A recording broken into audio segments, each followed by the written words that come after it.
अस्सलाम वालेकुम। Doctor Danish real focus के साथ हाजिर है। दो अहम स्टोरी है, दो अहम बातें हैं, सामने ला के रखता हूँ। बहुत अहम ज़राए हैं और उसकी तस्दीक भी एक हवाले से बहुत है। देखिए, सबसे पहले तो मैं आपको ये बताता हूँ कि बिलावल भुट्टो जो हैं वो ये कह रहे हैं कि जी अपोजिशन को भी उन्होंने रिक्वेस्ट की, और जैसे मैंने कहा कि उन्होंने कहा कि जी वज़ीर आज़म शिप भी आप ले लीजिए, पंजाब का वज़ीर आला भी आप ले लें, लेकिन इस नाअहल हुकूमत को फारिग करें। ये एकदम बिलावल में इतना ज़्यादा तेज़ी क्यों आ गई है? क्यों वो चाहते हैं कि इस हुकूमत का ख़ात्मा हो, और उस सिलसिले में वो PMLN को हर पोस्ट देने को तैयार है। हालांकि वो ख़ुद भी कहते हैं कि उनके पास इस वक्त नंबर ऑफ़ गेम मुकम्मल है और वो अदम एतमाद ला सकते हैं, अपोजिशन उनका साथ दे। तो आया वो अपोजिशन के वोट की बुनियाद पर अदम एतमाद कह रहे हैं? तो जाहिर है अपोजिशन एक बहुत बड़ी तादाद में PMLN है, उसका अगर वोट आता है तो वो वोट जो है वो यकीनन अदम एतमाद में सपोर्ट करेगा, लेकिन उनके पास नंबर ऑफ़ गेम पूरे हैं, वो खुद कहते हैं। देखिए, मैं आपको बात आज बहुत ही अहम बता रहा हूँ, और वो ये है कि बिलावल भुट्टो एक दौरे पे एकदम निकल गए थे। हालांकि आज़ाद कश्मीर का इलेक्शन वो छोड़ के गए थे, एकदम अमेरिका चले गए। कोई ख़ास वजह होगी, लोगों ने भी दिखाया सोशल मीडिया में, वो अकेले एक जगह बैठे। अमेरिका है, वहाँ तो उनका प्रेसिडेंट भी अकेले बैठता है, लेकिन वहाँ बिलावल भुट्टो साहब की सियासी तौर पर बड़ी पजीराई हुई, और उनका जो पीपल्स पार्टी का एक बहुत अहम ग्रुप है, ख़ुद अमेरिकन में जो है जुल्फ़िकार अली भुट्टो से लेकर आज मोहतरमा बेनज़ीर भुट्टो तक, और फिर आज जरदारी तक, और फिर बिलावल तक वो ट्रांसफ़र हुआ है।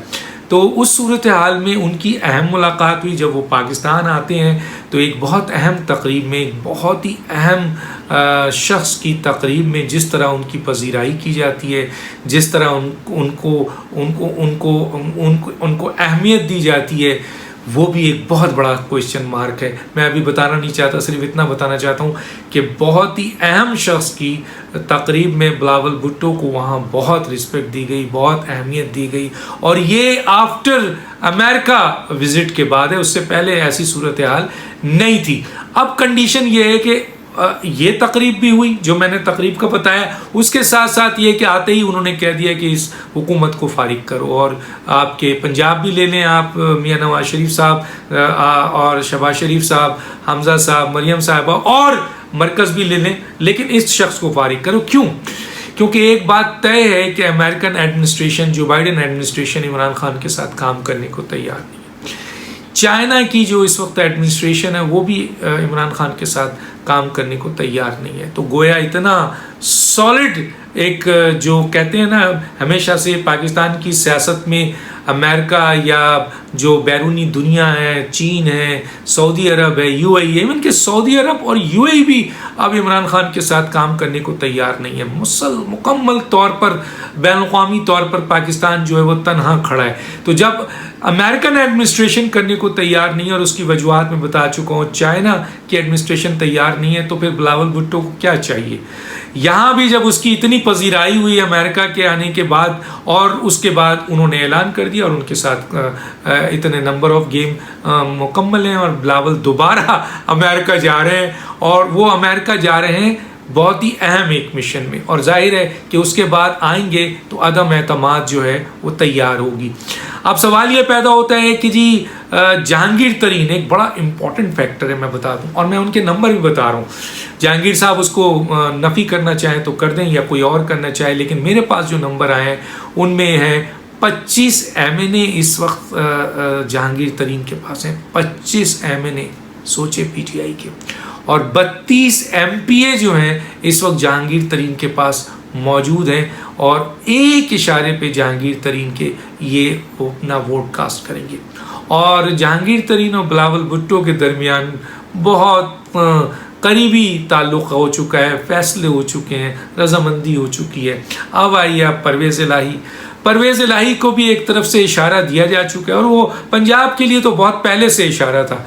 लेकिन अब ये बिलावल भुट्टो की अमेरिका से वापसी और यहाँ पर अदम एतमाद लाने के लिए जो है ऐलान, और उस सिलसिले में उनके नंबर पूरे होने और एक अहम तकरीब में उनको बहुत अहमियत देने, और ये सारी चीज़ें फिर जाहिर है कि आपके परवेज़ इलाही तक भी बात पहुंची, और फिर परवेज़ इलाही भी इनके इस अदम एतमाद का हिस्सा बन चुके हैं।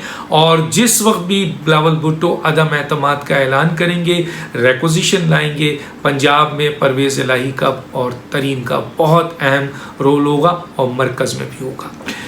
तो ये है, और यकीनन इसके बाद वज़ीर आज़म जो है वो इस्टेब्लिशमेंट और बिलावल भुट्टो में, और जिस तरह शहबाज शरीफ और इस्टेब्लिशमेंट में जो कुर्बत थी, आज बिलावल भुट्टो जरदारी साहब इतने नहीं थे इस्टेब्लिशमेंट के, लेकिन बिलावल भुट्टो एक पॉजिटिव तौर पर जो है इस्टेब्लिशमेंट के करीब हैं, और जिस तरह शहबाज शरीफ करीब थे इसी तरह बिलावल पीपल्स पार्टी से करीब हैं, और अदम एतमाद की सूरत में बिलावल भुट्टो वज़ीर आज़म होंगे, ये एक फ़ैसला किसी जगह हो चुका है। अब इसमें कोई चेंजिंग भी आ सकती है, लेकिन बिलावल भुट्टो वज़ीर आज़म होंगे और उनके पास नंबर ऑफ गेम कंप्लीट है। ये है एक अहम तरीन इंफॉर्मेशन। और दूसरी तरफ ये है कि नवंबर में 2022 में बहुत ही अहम आपके पोस्टिंग भी है, ट्रांसफ़र भी है, रिटायरमेंट भी है। इसी तरीके से अगस्त जो है इसके बाद कुछ ट्रांसफ़र एंड पोस्टिंग बहुत ही इम्पॉर्टेंट है। तो इस ड्यूरेशन में बहुत ही इम्पॉर्टेंट ट्रांसफ़र और पोस्टिंग है। इमरान खान साहब 2023 में इलेक्शन लड़ने का रिस्क नहीं लेना चाहते।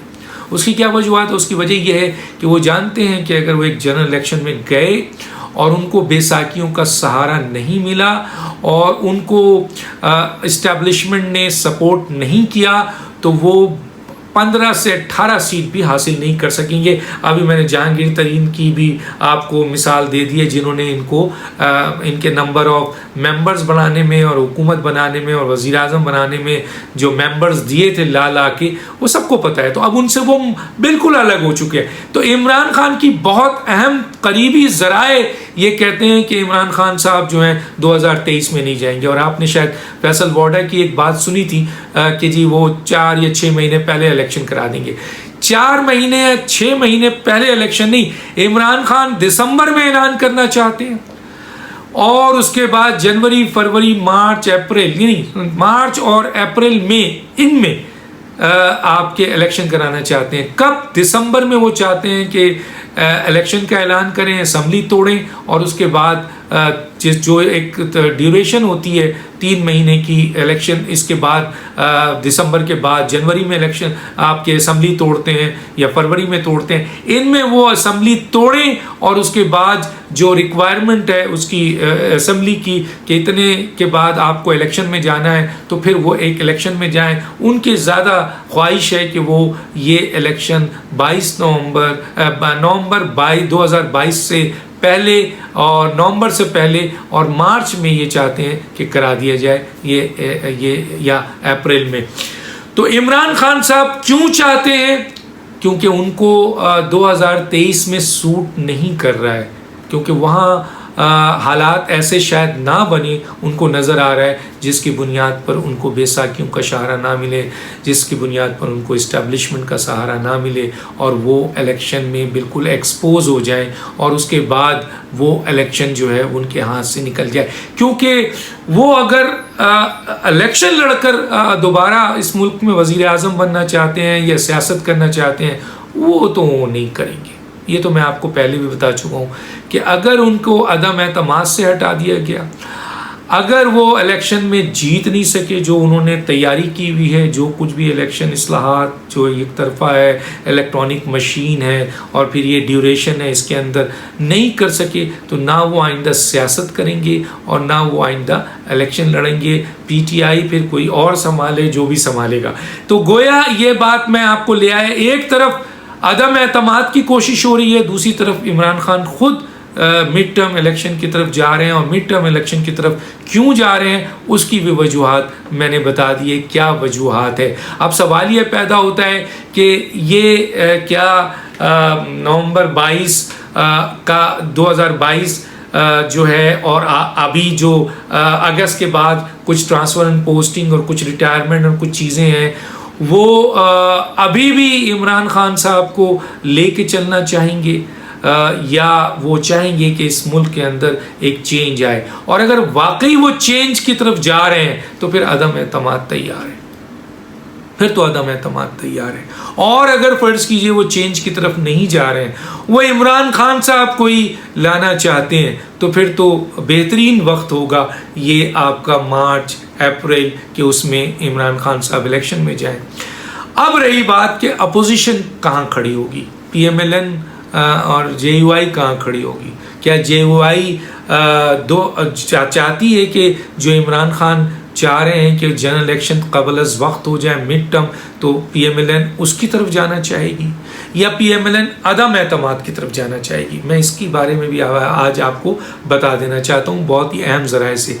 देखिए, अगर वो अदम एतमाद की तरफ PDM जाती है या वो सपोर्ट करती है या वो उसका हिस्सा बनती है, तो फिर इमरान खान साहब अदम एतमाद में नाकाम होते हैं तो उनका चैप्टर ख़त्म, सियासत में ख़त्म, हुकूमत में ख़त्म, सब में ख़त्म। लेकिन अगर मिड टर्म इलेक्शन की तरफ इमरान खान साहब जो करने जा रहे हैं, अगर PMLN ने मिड टर्म इलेक्शन को फॉलो किया, उसकी तरफ जाने की कोशिश की, तो याद रखिए कि आपके सामने गिलगित बल्तिस्तान का इलेक्शन और आपके सामने ख़तरनाक तरीके से, इतने खूबसूरत तरीके से, इतने ख़तरनाक तरीके से आज़ाद कश्मीर के इलेक्शन को मैनेज किया गया है कि एक ऐसी पार्टी जिसको 2 सीट भी नहीं थी, आज 25 सीट लेके बैठी है, और जिसको 25 मिलनी चाहिए थी उसको 5 पे आ गई। तो बहुत अहम ज़राए कहते हैं कि अदम एतमाद और मिड टर्म इलेक्शन में से PMLN को फौरी तौर पर फैसला करना है कि वो किस तरफ खड़े हों, और उसकी वजूहात भी उन्होंने बता दी कि अगर मिड टर्म पे जाते हैं तो फिर तो मिड टर्म के इलेक्शन में क्या रिजल्ट आएगा, किस तरह आएगा, हो सकता है पूरा का पूरा आज़ाद कश्मीर का इलेक्शन मिड टर्म इलेक्शन का को रिफ्लेक्शन दे, तो फिर PMLN कहाँ खड़ी होगी, उसकी तमाम सीटें छीन कर किसी और को दे दी जाए। दूसरी तरफ अगर और फिर 5 साल के लिए इमरान खान साहब जो हैं वो आ जाएं और फिर दुनिया को ये बताएं कि देखें जनाब, मैं जमहूरी वज़ीर आज़म हूँ, इलेक्टेड वज़ीर आज़म हूँ, मैं दूसरी दफ़ा में मुझे अवाम ने वोट दिया है। तो ये PMLN सोच ले, ये उनके कायद सोच लें। दूसरी तरफ अगर वो अदम एतमाद की तरफ आते हैं तो फिर अदम एतमाद में जो भी वज़ीर आज़म बनेगा वो चंद अरसे बाद जनरल इलेक्शन की तरफ जाएगा।